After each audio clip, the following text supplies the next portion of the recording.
Starting today, I'll be looking after this little one. Thanks for everything up until now, my mother-in-law exclaimed, her face beaming with warmth. Out of the blue, she arrived at our house, wearing a grin as she embraced my daughter Emily. Initially dumbfounded, Emily gradually comprehended her grandmother's words and attempted to wriggle out of the embrace. Holding Emily tightly, my mother-in-law, Susan, introduced herself. You should just leave now. My name is Susan, and I work in an office building in the city. I'm a working mom. Describing her bustling workplace, Susan continued, the building I work in isn't huge, but it's lively, housing more than just our company. I'd always find myself chatting with women of my age group, so I have many friends in the building. I've been recognized for my work in the accounting department and lead a fulfilling life. Upon returning home, Susan shared details about her family life. My husband, Paul, and our 11-year-old daughter, Emily, are there. Paul and I manage our busy schedules, sharing household chores and childcare responsibilities. He genuinely cherishes both Emily and me. However, Susan's narrative took a turn as she revealed changes in their blissful days. Little by little, Paul started imposing his likes and interests on Emily. Initially, it was soccer. It's one thing if Emily wants to play, but it felt forceful when he'd only let her play soccer, even though she'd rather play in the sandbox. As Emily grew older, she transformed into a soccer-loving girl who could stand toe-to-toe with her male classmates. She harbored dreams of making her mark as a female soccer player in the future, and I had become one of her biggest fans. However, Paul's initial enthusiasm seemed to wane over time, shifting towards a newfound interest in swimming. Lately, Paul had been advocating for swimming, suggesting synchronized swimming during a family dinner. Emily, visibly perplexed, responded, "But Dad, I love soccer. I find it more fun than swimming, and I want to do it even more." Paul questioned her choice, expressing surprise that a girl would want to play a sport typically considered for boys. Tension hung in the air during these moments, leaving me torn about when to intervene. Emily stood her ground, asserting, "Gender doesn't matter right now. Soccer is fun, and pursuing it is my dream. You've been playing soccer so much you've gotten quite toned. You're tanned and look like a boy." Paul went further, expressing concern about Emily's appearance, stating that women need to be slim to be attractive. Taken aback by her father's condescending remarks, Emily fell silent. I immediately scolded Paul, expressing my dismay at his hurtful comments. I reminded him that Emily's physique was proof of the hard training she had been undertaking and emphasized that making such judgments based on her appearance was unfair and hurtful. Shocked by her father's words, Emily remained silent, grappling with the impact of his hurtful remarks. I confronted my husband with an even louder tone, trying desperately to make him realize how insensitive he was being about female soccer players. Despite the fact that teams are now co-ed, I emphasized that Emily's competition predominantly consisted of men. As a girl, she faced limitations given the absence of female-only soccer teams in our vicinity. It seemed like the right time to consider alternatives. Expressing my concerns, I suggested, maybe it's time to consider something else. I'm not saying she should go pro in swimming. Isn't it normal for girls to have swimming lessons, enough for a well-rounded experience? In response, Emily, clearly upset, stormed out of the room, knocking her chair back and retreating to her own space. In disbelief, I turned to my husband, who, rather than acknowledging the need for a genuine discussion, insisted that we were in the middle of a conversation. It was evident that he was imposing his views, completely disregarding Emily's dignity and dreams. Later, when my husband wasn't around, I checked on Emily. As expected, she told me with tearful eyes that she didn't want to talk to her father. Concerned about her well-being, the next morning, I suggested she either leave for school at a different time to avoid Paul, or if it's too tough, consider taking the day off. I did my best to console her. From that point on, every time Paul brought up swimming, Emily simply ignored him. Frustrated, he muttered, "She thinks she's so special, ignoring me just because she's a girl, even if she's going through her teenage years." It became clear that my daughter was withdrawing from her father, who remained unwilling to listen to her thoughts. Determined to change the situation, I repeatedly confronted my husband, expressing that he was the one going overboard. I questioned why he persistently imposed his interests on our daughter and criticized soccer when extolling the virtues of swimming. I pleaded with him to respect her passions and thoughts. Despite my efforts, it seemed like nothing was getting through to him. Instead, he snapped back at me, dismissing my concerns. His response was defensive. "Now you're going to tell me what to do. Who do you think is taking care of our daughter? Just because you're my wife doesn't mean you can boss me around. Tell her clearly to quit soccer." His habit of ordering me and our daughter around, accompanied by statements like, "just because you're a woman," or "just because you're my wife," had a deeper origin. It stemmed from his boss, who was a close friend with a significant influence on our family. This boss, seemingly friendly and easygoing, had been to our house and had plenty to say behind our backs upon discovering that we both worked. Initially enjoying his company due to his amiable personality, my husband's boss gradually revealed distorted views towards women. He began emphasizing differences between men and women, making remarks that belittled women's capabilities. Initially, these comments went unnoticed, but over time, they became more apparent and troubling. My husband used to laugh off his boss's beliefs about women having a domestic role, but over time, these ideas began to influence him. The notion that women working is greedy and that their place is at home cast a shadow on his heart, creating a significant rift in our relationship. Initially pressuring me to quit my job and stay home, he later shifted his focus to preaching about the greatness of being a stay-at-home mom. His frustration eventually turned towards our daughter, Emily. Sympathizing with his boss, my husband imposed his own tastes and beliefs on Emily without considering her opinions or future. He seemed to think that, being a woman, it was natural for her to obey his commands. Despite our efforts, nothing seemed to get through to him, and his responses remained outdated and dismissive. Distressed by Emily's suffering, I brought up the idea of divorce to my husband, expressing my concern for our daughter's future. He vehemently opposed the idea, asserting that divorcing a breadwinner like him would be foolish, especially with rising college expenses. He belittled my intelligence, insisting he would guide me, and that I should shut up and follow.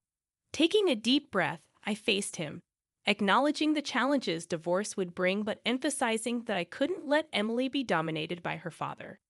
I asserted my commitment to supporting her pursuit of what she loves, criticizing his disrespectful attitude towards our daughter's dignity. I believed it was my duty to provide an environment where Emily could explore her potential safely. Paul, remaining stubborn, accused me of casually bringing up divorce and threatened to call his mother for discipline. Despite his resistance, I stood my ground, prompting him to act immediately. He called his mother, expressing shock at my mention of divorce and seeking her intervention. "I hate to ask, but can you come over and set her straight? You're a woman too. Dad must have set you straight before, right? So you can do the same for Susan," he said loudly, blaming me for being selfish. It was sickening to hear him talk to his mother in that way. Regardless, my mother-in-law replied, "I'm on my way." As we discussed the divorce in the living room, Emily came out of her room. Sensing something amiss, we had told her to stay in her room to avoid hearing our conversation. When my mother-in-law arrived, she rushed over to Emily, hugging her tightly. Then she turned to Paul and me with an angry look, saying, "I've heard everything. Emily, you've been through a lot." Paul smirked, thinking he had the upper hand. From now on, he declared, he would take care of Emily, insisting that I couldn't take it anymore and should pack up my things and leave by tonight. Upon hearing this, Paul burst out laughing and pointed at me, saying, "See, even Mom agrees. If you apologize now, I might forgive you. How dare you, a wife, defy your husband like that? Say you're sorry." In response, Emily jumped out of her grandmother's embrace, ran past the adults, and into her room. When the door opened immediately, there stood Emily with a backpack, a glossy sports bag slung over her shoulder, and a cute little green carry-on suitcase in tow. She approached me with a smile, saying, "I'm ready to go. Grandma can take care of the rest. I don't want a creepy dad like him." She then took my hand, and despite her sunburned skin, she seemed more robust, just as Paul had mentioned. Feeling the warmth of her still tender hand, I nearly shed a tear. "Let's get going, Mom," she said, and the one who was truly shocked was Paul. I had mentioned leaving, but he probably hadn't anticipated Emily wanting to come with me. Moreover, he was surprised at the bags packed to the brim and how well prepared everything seemed. "What are you talking about, Emily? You can stay in this house." "What we don't need is a nagging mother, right? I'm going to kick her out, and Grandma will come in your place. I'm going to take you to swimming lessons next time, so calm down, all right?" Even at this point, my husband kept making selfish remarks. However, it seemed the daughter had decided to ignore Paul, turning her back on him completely. Suddenly, my mother-in-law interjected with a puzzled look. "Swimming lessons? Not soccer?" Before I could say anything, Emily spoke up. "Dad doesn't like seeing my training and getting a muscular body. He thinks I should get a nice figure, wear cute swimsuits, and have lots of pictures taken. He says girls feel happier when they're popular with boys." Creepy, right? Hearing this from Emily, both my mother-in-law and I were in shock. My mother-in-law raised her voice. "Paul, what on earth are you telling our daughter? You're not looking at her in that way, are you?" Paul flinched and looked around nervously. It was clear that even in situations like this, Paul was always on thin ice with his mother. "It's a misunderstanding, but come on, no one wants a girl who looks like a man, right? It's definitely better if she focuses on her looks, dresses to impress guys, and uses makeup. In the end, she's going to support her husband at home, right?" Paul tried to defend himself. My mother-in-law sighed. What would your late father say if he heard this? Thinking my mother-in-law was on his side, Paul looked even more flustered. However, it wasn't surprising. Almost all of Paul's derogatory comments about women and the way he treated me and Emily had been reported to his mother. I had hesitated to tell my mother-in-law about Paul's criticisms of Emily's physique. It would have been too painful for any mother to hear. Paul had long since lost his filter, consistently speaking disrespectfully about women, even to his mother, and no amount of scolding had any effect. My mother-in-law, unlike Paul, was a strong and dependable person. After several consultations, if we were to divorce, and a plan was set for my mother-in-law to re-educate Paul, she made a clear statement. "I'm sorry, Emily Susan. I'll take responsibility for raising this boy." In a role reversal, Emily and I temporarily moved into Paul's mother's house. True to her word, my mother-in-law moved into our home and began Paul's re-education. The divorce was finalized, and we were supposed to go back to our normal lives. While finding a new place and dividing assets might take time, living as a married couple was out of the question. As soon as Emily put down her backpack at her grandmother's house, she burst into tears. I hugged her, feeling more than ever that I never wanted to see Paul again. Just a week later, while I was at work, I had an unexpected visitor named Mr. Smith, a name that sounded familiar to me. When I confirmed his full name, it was unmistakably that of my husband's boss, the very man who had influenced Paul so much. I was shocked and wondered why such a person would come to my workplace. Yet I headed to the lounge booth within the office building, where we have limited space for guests. It was currently being used for meetings with other clients, so I asked him to wait there. However, it wasn't just Mr. Smith. Paul was there too. Apparently, they had both taken a detour from their field sales to visit me. "We can't talk properly at home with my mother around. Figured you'd take us seriously at work," Paul said. It seemed my husband, knowing I had his mother on my side, brought his idolized boss. What he wanted to say was the same old line. "You need to settle down and listen to me. Heads of households should have the final say, you know. Women are just an accessory to men. Dressing up nicely is a given. Thinking they can compete with men in sports or anything is presumptuous." Frustrated, I listened as Paul continued, and to make matters worse, He said he would never approve of Emily's soccer and assumed I might as well quit my not-so-important job. The issue was Mr. Smith sitting next to him, grinning at my discomfort, backing up every word Paul said. Without Paul's mother here to take my side, I was being interrupted at work and grappling with how to handle them. Their harsh words paralyzed me, and I was holding back from snapping at them, fearing things might escalate to violence. I could feel my eyes burning with tears. I was just grateful Emily wasn't here to see this. I wouldn't want her to see her father with such a scornful expression. I was contemplating leaving without a word when someone spoke to us. "Isn't that Mr. Smith from AB Company's sales department? What are you guys up to?" Both men turned around and quickly stood up. An older gentleman was standing there, well-dressed and clearly holding a position of authority. Beside him was a woman, perhaps his aide or secretary, and from the disdainful look she gave Paul and Mr. Smith, it was clear she had heard their conversation. "Mr. Miller, what brings you here? My office is on the 3rd floor. You guys usually visit the branch office's conference room for sales.